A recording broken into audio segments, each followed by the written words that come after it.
Supreme court ಅಂಗಳದಲ್ಲಿ ಕಾವೇರಿ ಕದನ ಜೋರಾಗ್ತಾ ಇದೆ. ಒಂದ್ ಕಡೆ ತಮಿಳುನಾಡು ಸುಪ್ರೀಂ ಕೋರ್ಟ್ನ ಮೊರೆ ಹೋಗಿದೆ, ಮತ್ತೊಂದು ಕಡೆ ಕರ್ನಾಟಕವೂ ಕೂಡ ಸುಪ್ರೀಂ ಕೋರ್ಟ್ನ ಮೊರೆ ಹೋಗಿದ್ದು, ಸದ್ಯಕ್ಕೆ ತಮಿಳುನಾಡು ಆರೋಪವನ್ನ ಮಾಡ್ತಾ ಇದೆ, ಸರಿಯಾಗಿ ಪಾಲನೆಯನ್ನ ಮಾಡ್ತಾ ಇಲ್ಲ CWRC CWMA ಆದೇಶವನ್ನ ಅಂತ ಹೇಳಿ ಗಂಭೀರವಾಗಿ ಆರೋಪ ಮಾಡ್ತಾ ಇದೆ.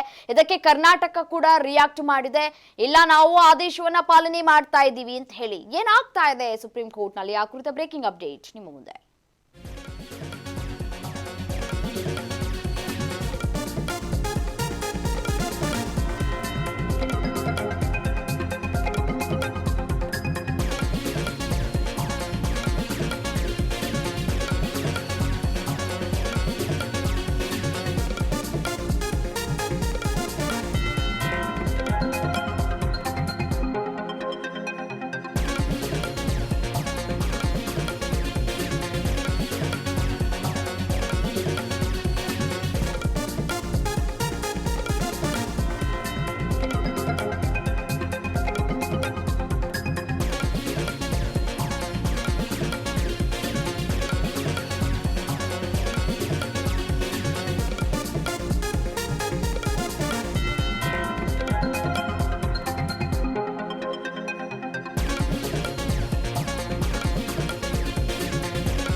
ಸುಪ್ರೀಂ ಕೋರ್ಟ್ ಅಂಗಳದಲ್ಲಿ ಕಾವೇರಿ ಕದನ ಇದೆ. ದ್ವಿಸದಸ್ಯ ಪೀಠದಲ್ಲಿ ಹೈವೋಲ್ಟೇಜ್ ವಾದ ಪ್ರತಿವಾದಗಳು ಕೂಡ ಆಗ್ತಾ ಇದೆ.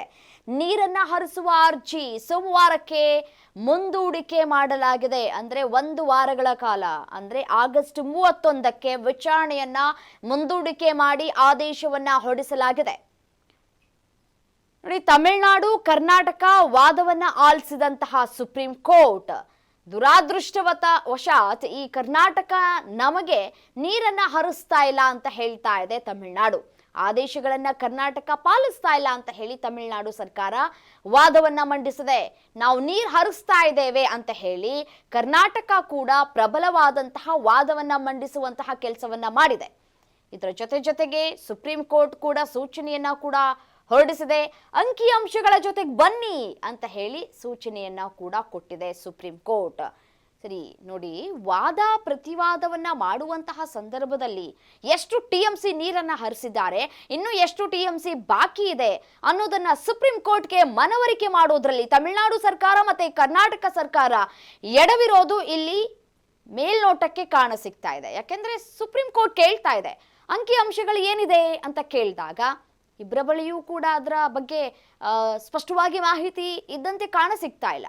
ಸುಪ್ರೀಂ ಕೋರ್ಟ್ ಆದೇಶದವರೆಗೂ ತಮಿಳುನಾಡಿಗೆ ಕಾವೇರಿ ನೀರನ್ನ ಹರಿಸಲೇಬೇಕಾದಂತಹ ಅನಿವಾರ್ಯತೆ ಇದೀಗ ಸೃಷ್ಟಿಯಾಗಿದೆ. ಸುಪ್ರೀಂ ಕೋರ್ಟ್ ಇದೀಗ ಆಗಸ್ಟ್ 31ನೇ ತಾರೀಕು ಅಂಕಿಅಂಶಗಳ ಜೊತೆ ಬನ್ನಿ ಅಂತ ಹೇಳಿ ತಾಕೀತನ್ನ ಮಾಡಿದೆ. ಅದರಂತೆಯೇ ಇದೀಗ ದಿನಂಪ್ರತಿ ತಮಿಳುನಾಡಿಗೆ ಇಷ್ಟು TMC ನೀರು ಅಂತ ಹೇಳಿ ಹರಿಬಿಡಲೇಬೇಕು. ಇಲ್ಲಿವರೆಗೂ 12 TMC ನೀರನ್ನ ಹರಿಬಿಡಬೇಕು ಅಂತ ಹೇಳಿ CWRC CWMA ಆದೇಶವನ್ನ ಹೊರಡಿಸಿತ್ತು. ಆ ಆದೇಶವನ್ನ ಈಗ ಕರ್ನಾಟಕ ಅನಿವಾರ್ಯವಾಗಿ ಪಾಲನೆ ಮಾಡಲೇಬೇಕಾಗಿದೆ.